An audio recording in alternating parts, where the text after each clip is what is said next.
There may be some of you here today that aren't sure what Sudoku is, and while I wish I could stand here before you and say that Sudoku, like karate or taekwondo, was a very ancient form of martial art, if truth be told, Sudoku was a puzzle. And a very non-athletic one at that.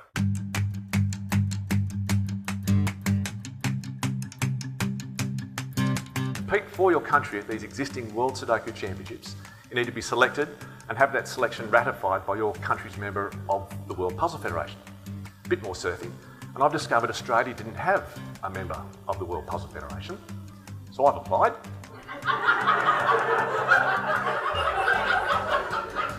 And I've been accepted.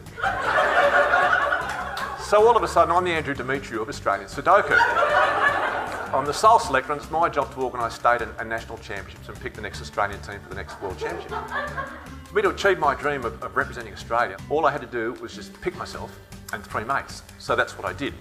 Now, we wanted to make our selection official, so we did actually hold an Australian Sudoku Championships. We held it at the OBH, which is a pub down at Cottesloe, on a Sunday afternoon.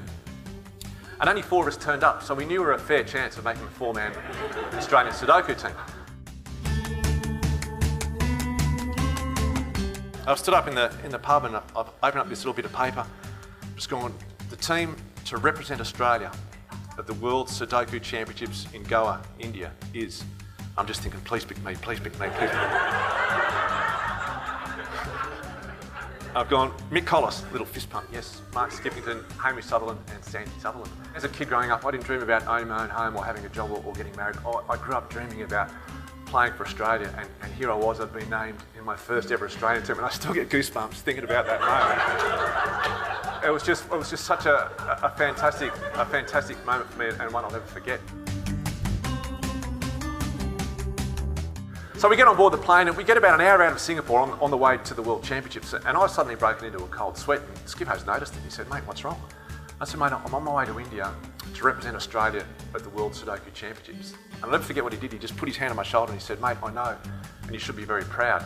And I said, I am, but I don't know how to play Sudoku.